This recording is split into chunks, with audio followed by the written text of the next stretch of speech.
Is Lloyd Pierce a victim of excuses or is he a victim of reason? We break down what I'm talking about next. Lloyd Pierce was recently released by the Atlanta Hawks, and the Hawks GM stated that the team was not progressing as fast as they thought that they would. This came after the Hawks lost a level. They blew another fourth quarter lead. This is their 11th fourth quarter lead blown this season, and they just had enough of it. They actually let Pierce conduct practice in Miami, and then after that they fired him. I mean, they never gave him any kind of warning or indication that things weren't going according to plan or that they were really unhappy. They just kind of let him go. Now, right, the Hawks said they weren't going to let certain things be excuses. This is where I part ways with the Hawks' reasoning. They said that their injuries were no excuse for the poor record that they had. And that is a big false because the Hawks lost DeAndre Hunter to a knee injury. Bogdanovich, that came from Sacramento, missed 25 games. Then on top of that, Chris Dunn has not played this whole season, supposed to serve like as a backup point guard. And Gallinari missed 9 games during the season. And 9 games during the season means a whole lot more because it's a shortened season. So injuries, of course they play a role in the record that the Hawks have. And then we factor this in, right? This is what makes it even worse. The Hawks were on a trajectory slightly better than last season. So even despite the injuries, they were still slightly better than what they were last season. So that showed you they were in a positive trajectory. It wasn't like a negative trajectory, despite the injuries. The Hawks are calling the injuries excuses. An organization like Golden State Warriors, they will say, well, that's the reason we're so poor. Clay is out. Curry was out. This is the season before. Remember when Steph Curry had the hand surgery with the broken hand. They had a really bad record, but Steve Kerr wasn't on the chopping block. They were more accommodating and understanding. For some reason, Lloyd Pierce lose 4 essential guys to his roster. He only has Trae Young and John Collins out there and just mix and match pieces, a bunch of veterans. And you're like, well, there's no excuse for that. And that just goes to the double standard that's laid out for minority coaches as opposed to white coaches. They have a lot more leeway. Steve Kerr had a lot more leeway in that sense in Golden State. I mean, rightfully so, because Steve Kerr, they won championships before. But what I'm saying is I'm just giving you examples. Scott Brooks is another guy. The Wizards performing poorly. They've had injuries. Nobody put Scott Brooks on the chopping block. The Chicago Bulls, before they got OKC's old coach, the coach before that, I believe it was Boylan, they gave him a lot more leeway. You know what I'm saying? So it's not to say that you necessarily want affirmative action for the coaches and stuff like that, but it's just you want the same respect. Give them the same respect because they are a coach as well. Even though they're a minority, they are a coach. Doc Rivers is probably the only coach that gets the utmost respect.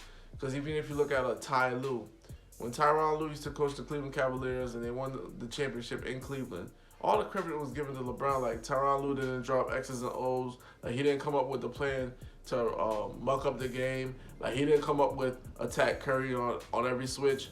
Like, it was just like all LeBron James. Like, he didn't have any kind of game plan or any kind of input. That's crazy. That's crazy within itself. There's been times where Tyronn Lue actually on the bench when he's talking, he told LeBron, "Yo, shut the F up. I'm doing this. I'm running the show." And what I'm illustrating what that illustrates is this. A lot of the players within themselves, for some reason it's ingrained, they don't even respect the black coach for the most part. Because it's just been indoctrinated in them. Well, the organization doesn't respect the black coach. Why should I respect the black coach?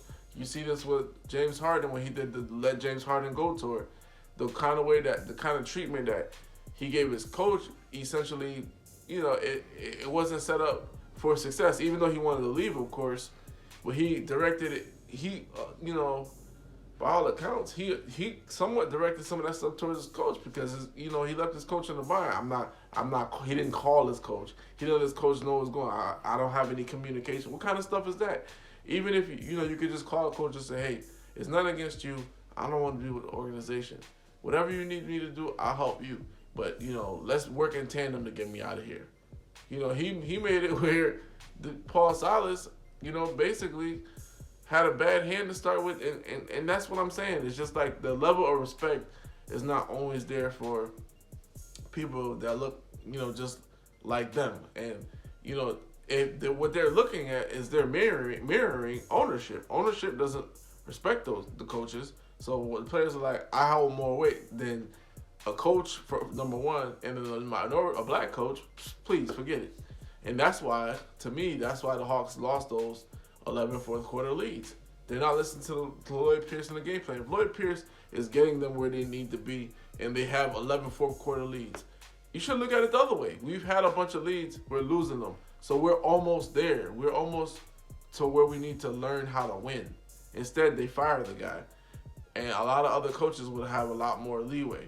So I would be remiss if I didn't talk about this. I feel like it's important to put that out there. Like, for some reason, for a black coach to keep a job, he has to be so like he has to be like a deity. You know what I'm saying? Like he has to like get the guys on point. No injuries don't matter. This don't matter. It's unrealistic, guys, because you don't treat another coach like that, and I think that's just unfair because you got to remember this. Like the Dallas Cowboys, this is a good example. I believe it was It was Troy Aikman's first year or Jimmy Johnson's first year. They went like 1-14 or something like that, and the next year they were in the playoffs. So they had a bad season. They had a bad couple of seasons before Troy Aikman and Jimmy Johnson. Then after they hit one little period, they had one little point, one little change in the season, the next season, boom. And that's where the Hawks were going. If they got all their guys back and they stuck to the game plan, they'll be in the playoffs. But people don't see that, and I think that's unfair. You know what I'm saying? Like Lloyd Pierce should be given that Jimmy Johnson chance, but it is what it is. But the double standard is clear. Is for some reason with Lloyd Pierce, there are excuses. With another head coach that's white, there are reasons, and I think that's not good. And they need to make some kind of change. To me, like when they're picking coaches and making decisions, they should have a list of coaches, no names, and just put their resume out there, their record out there, who they worked under, no names, and see what these GMs pick, and then just take off the little thing that's blocking their name, and then say, hey, this is the person you picked, and then work that way, because I feel like it's just like a bias against minority head coaches. Nate McMillan is another guy, right?